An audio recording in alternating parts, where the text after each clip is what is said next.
ಇಲ್ಲಿ ಯಾರ್ಯಾರು ಕೂತಿದ್ದಾರೆ?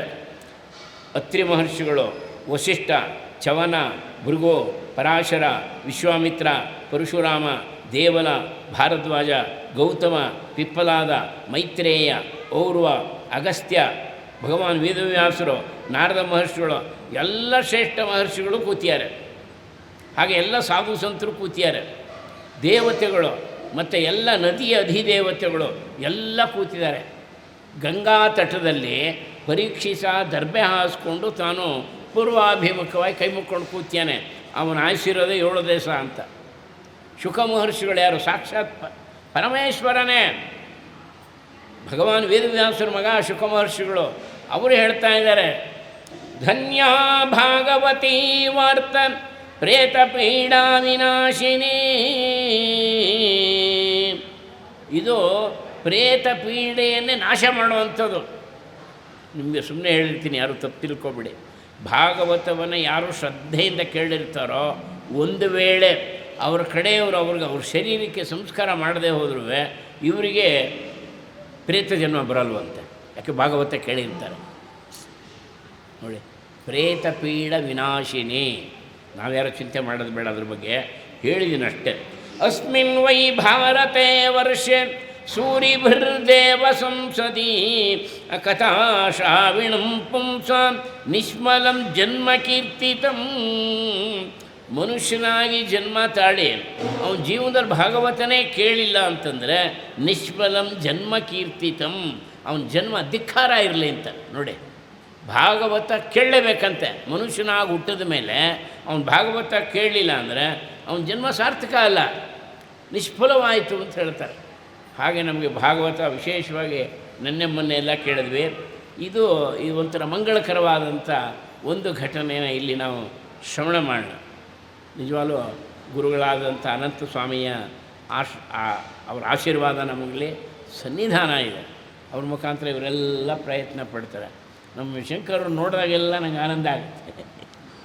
ಒಳ್ಳೆ ಧರ್ಮರಾಯನೊಂಥರ ಪಾಪ ಅಲ್ವಾ? ಎಲ್ಲರೂ ಸಿಗಲ್ರಿ ಹಾಗೆ.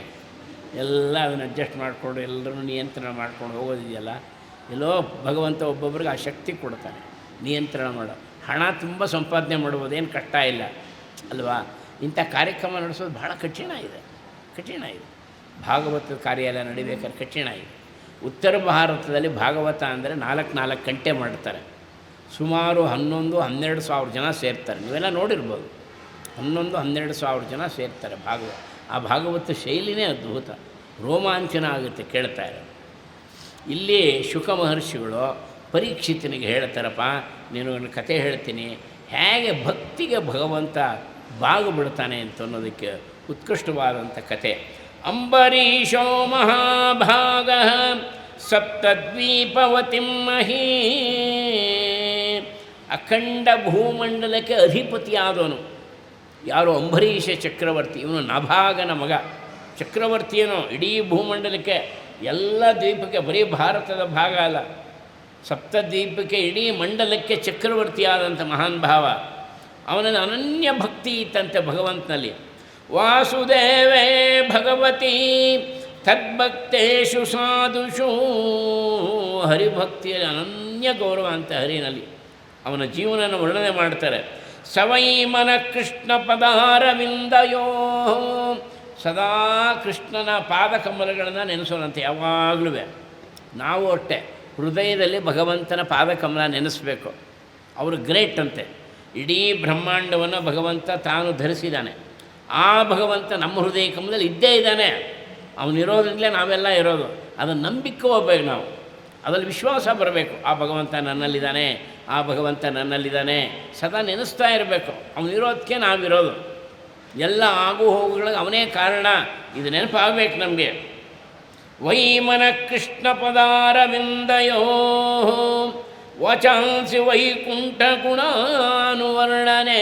ಅವ್ರು ಮಾತಾಡುವಾಗೆಲ್ಲ ಆ ನಾರಾಯಣನ ಮಹಿಮೆಯನ್ನು, ವಿಠಲನ ಮಹಿಮೆಯನ್ನು ವರ್ಣನೆ ಮಾಡೋಣಂತೆ. ಆಗಾಗ್ಗೆ ಭಗವಂತ ಕೆಲವು ಒಳ್ಳೊಳ್ಳೆ ಗುಣಗಳನ್ನು ಹೇಳಿಕೊಂಡು ಸಂತೋಷ ಪಡೋಣಂತೆ. ಕರೌ ಹರೇರ್ ಮಂದಿರ ಮಾರ್ಜನಾದಿಶೋ.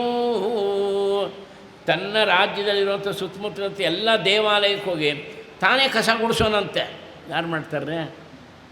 ದೇವಾಲಯಕ್ಕೆ ಹೋಗಿ ಅಂಬರೀಷ ಚಕ್ರವರ್ತಿ ದೇವಾಲಯಕ್ಕೆ ಹೋಗಿ ತಾನೇ ಕಸ ಗುಡಿಸೋನಂತೆ, ಶುದ್ಧ ಮಾಡೋನಂತೆ ತಾನೇನೆ. ನಮ್ಮಲ್ಲಿ ದೇವ್ರ ಪಾತ್ರೆಗಳೇ ತೊಳೆಯಲ್ಲ ಕೆಲವರು ಅಲ್ವಾ, ನಿತ್ಯ ಗಂಗೆ ಟಾಲಿ ತೊಳೆಯೋದು, ದೇವ್ರ ಪಾತ್ರೆಗಳು ತೊಳೆಯೋದು. ಒಂದು ದೇವ್ರ ಪಾತ್ರೆನ ಶ್ರದ್ಧೆಯಿಂದ ತೊಳೆದರೆ ಒಂದು ಯಜ್ಞ ಮಾಡಿದಷ್ಟು ಪುಣ್ಯ ಇದೆ. ಕೇಳಲ್ಲ ಮಾಡಲ್ಲ ನಮ್ಮಲ್ಲಿ. ನಾನು ಹೇಳ್ತಿರೋದು ನಮ್ಮಲ್ಲಿ, ನೀವಲ್ಲ. ನಮಗೇನಾದ್ರು ಹೇಳ್ತಾ ಇದ್ದಾರೆ ಅಂದ್ಕೋಬೇಡಿ, ನೀವೆಲ್ಲ ಒಳ್ಳೆಯವರು ಅಂತ ನಮ್ಮ ಶಂಕರ್ ಹೇಳಿದ್ದಾರೆ. ನಿಮ್ಗೆ ಯಾರಿಗೂ ಅಪ್ಲೈ ಆಗಲ್ಲ ಅದು.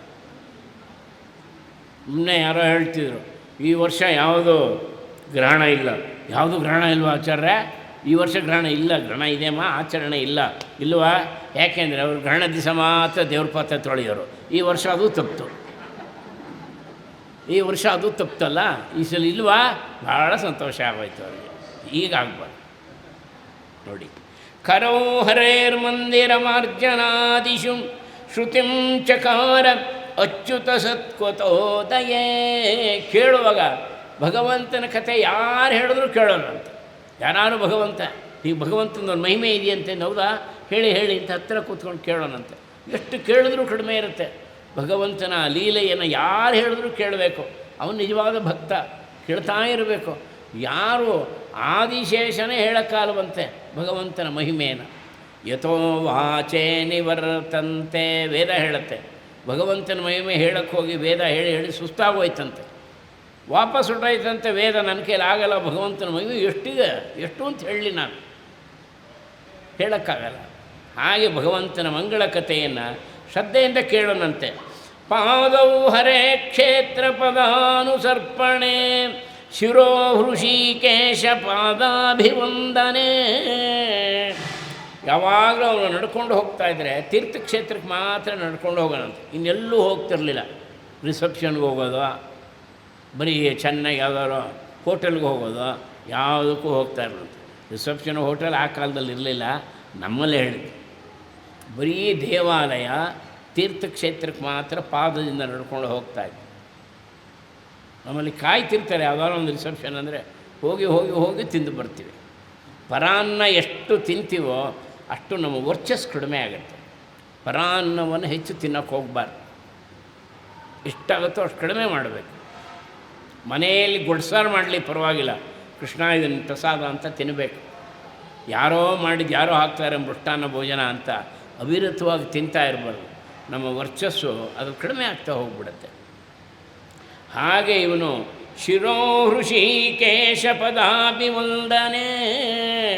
ಯಾರು ಸಾಧು ಸಂತರು ಹಿರಿಯರು ಸಿಕ್ಕಿದ್ರೆ ದೀರ್ಘದಂಡ ನಮಸ್ಕಾರ ಮಾಡ್ತಿದ್ದಂತೆ. ಅಂಥ ವಿನಮ್ರತೆ, ಇಷ್ಟು ದೊಡ್ಡ ಚಕ್ರವರ್ತಿ ಆದರೂ ಅಂಥ ಒಂದು ವಿನಮ್ರತೆ ಇತ್ತಪ್ಪ. ಯಾವ್ಯಾವುದು ಒಳ್ಳೆ ಗುಣಗಳು ಅಂತ ಹೇಳ್ತೀವೋ ಅದಕ್ಕೆಲ್ಲ ಸಾಕಾರ ಮೂರ್ತಿ ಅಂಬರೀಷ.